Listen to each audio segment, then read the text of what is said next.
الحمد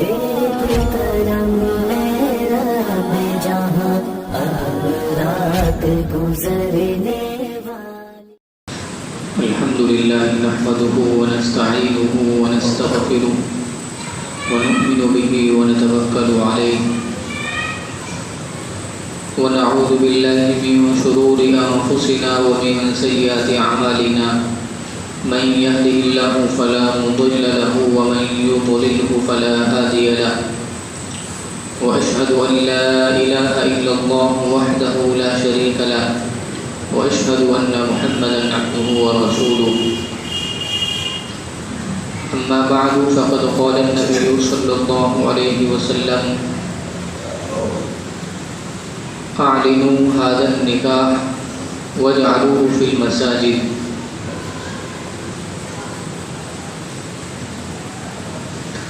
حضرات سامعین کرام،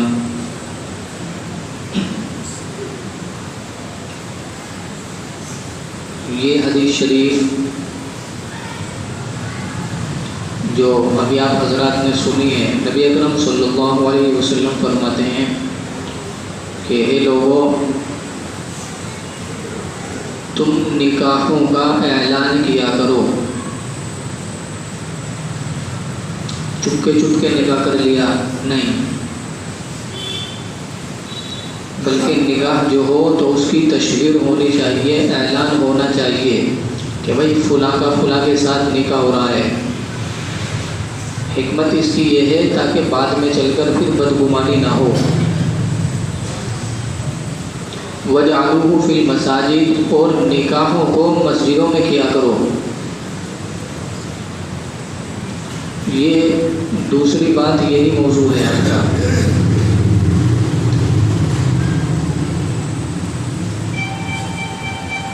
اسلام کو دنیا میں آئے ہوئے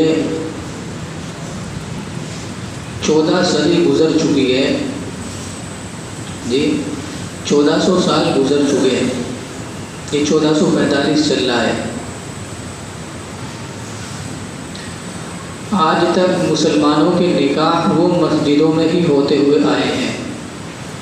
کوئی بھی نکاح ہو وہی مسجد میں پڑھا جائے گا. اب 5-10 سال سے یہ ایک نئی بات لوگوں میں آئی ہے کہ وہ اپنی بیٹھکوں میں، اپنے گھروں میں اور پیلیس میں نکاح پڑھانے لگے ہیں.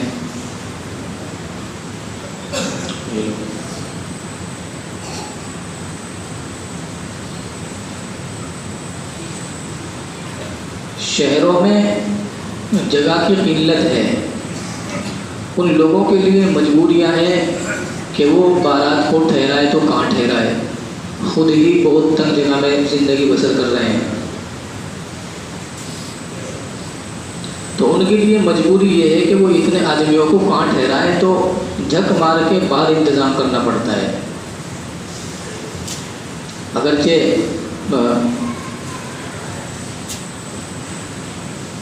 اب بارات کی وہ ضرورت بھی نہیں رہی جو پہلے تھی، اور جس ضرورت کی بنا پر بارات کو جو ہے یہ شروع ہوئی تھی بارات کا آنا جانا، تو اب وہ ضرورت بھی نہیں ہے. تو اب یہ خواہ کے جو ہے بکھیڑے ہیں کہ اتنے سارے آدمیوں کو لے کے جاؤ آپ، اور دوسرے کے دسترخوان پہ بھیڑ کر دو جا کے، اور بوجھ بنا دو اس کے اوپر.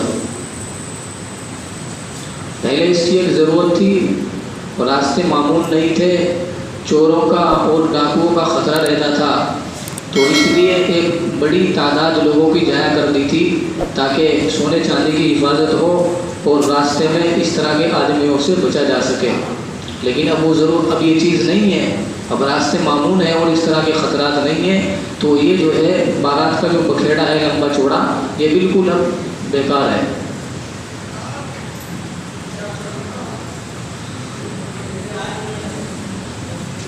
اب ہوتا کیا ہے، پیلیس میں یا مسجد سے باہر کہیں بھی نکاح ہو رہا ہو تو آپ پیلیس کو دیکھ لیجئے بھائی.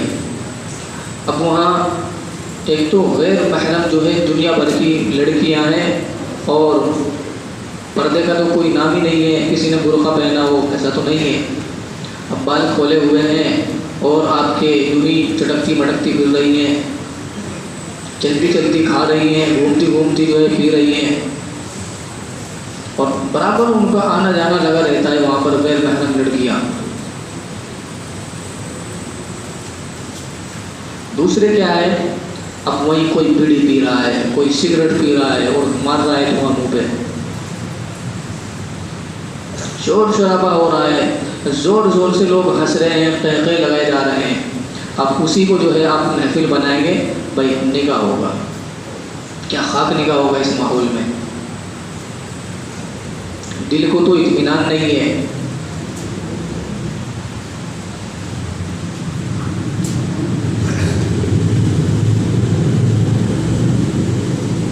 اب نکاح پڑھا دیا جس طرح کر کے، اب دعا بھی ہونی ہے۔ دعا کے لیے پرسکون ماحول چاہیے، سکون، آدمی کا دل لگنا چاہیے، اور وہاں چاروں طرف سے اس طرح کی چیزیں ہیں، وہاں کہاں لگتا ہے دعا میں دل؟ تو یہ اس طرح کی جو ہے یہ خرابیاں ہیں پیلیس میں نکاح پڑھانے کی۔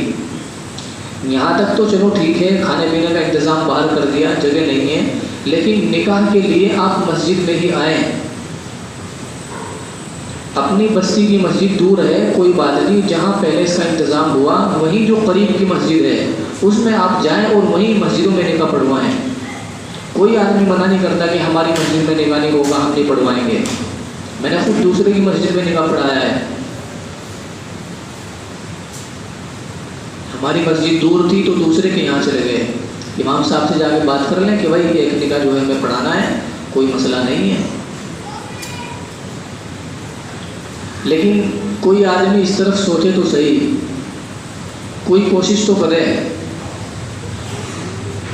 ہمیں نکاح جو ہے پہلے سے نہیں پڑھانا ہے۔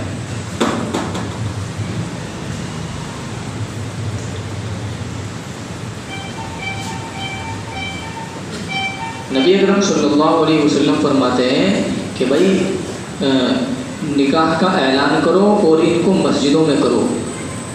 یہ دیکھیے آپ، یہ حدیث شریف ہے، صاف صاف مشکات میں بھی ہے، اور کہ آپ اپنے نکاح جو ہے مسجدوں میں کیا کرو، پرسکون ماحول ہے۔ اللہ تعالیٰ کو تمام دنیا میں جو جگہ پسند ہے نا وہ مسجد ہے۔ یہ حدیث بھی آپ سنتے ہیں بار بار، احب البلاد الی اللہ مساجدھا، کہ اللہ تعالیٰ کو سب سے پسندیدہ جگہ جو ہے وہ مسجد ہے۔ سکون کا ماحول ہے، فرشتوں کا ماحول ہے، کوئی شور شرابہ نہیں ہے۔ آدمی اگر 5 منٹ بیٹھتا ہو تو 10 منٹ بیٹھے گا، اس کا جی لگتا ہے بیٹھتے ہوئے بھی۔ یہاں دعا مانگتے ہوئے بھی مزہ آتا ہے اللہ کے گھر میں، جبکہ گھروں میں اور اپنی چوپال میں اور پیلیس میں یہ سب چیزیں نہیں ملتی۔ جو حساس قسم کے آدمی ہیں وہ اس چیز کا جو ہے مشاہدہ کرتے ہیں کہ بھائی یہاں سکون ہے اور وہاں سکون نہیں ہے۔ 15 منٹ کا کام ہے، آپ پیلیس میں سے چلے جائیں قریب کی مسجد میں، نکاح پڑھا کے پھر وہیں واپس آ جائیں آپ۔ تو اس طرف جو ہے بھائی آپ توجہ دیں۔ یہ چیز اب رفتہ رفتہ جو ہے بہت بڑھ رہی ہے، لوگ اس کو فیشن سمجھتے ہیں کہ نہیں پیلیس میں ہمارا انتظام ہونا چاہیے فیشن کے طور پہ، حالانکہ گاؤں دیہات میں ضرورت نہیں ہوتی، لیکن انتظام پیلیس نہیں کرنا ہے، فیشن بن چکا ہے۔ ٹھیک ہے آپ کر لیں، لیکن نکاح جو ہے آپ بھائی مسجدوں میں ہی پڑھوائیں، اس میں زیادہ برکت بھی ہے اور اس میں آپ کو سکون بھی ہے۔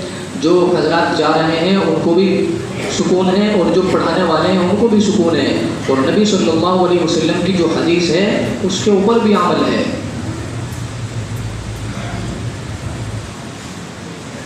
اب آپ ذرا سوچیں کہ جو صحابہ کرام تھے ان کے نکاح تو مساجد میں ہوں، صحابہ کرام کی بیٹیاں ہیں ان کے نکاح تو مساجد میں ہوں، اور ہم آئے فیشن کا نعرہ لگانے والے، ہم جان بوجھ کر بغیر کسی مجبوری کے اپنے نکاح مسجدوں سے باہر کرتے پھریں، کتنی بغیرتی کی بات ہے۔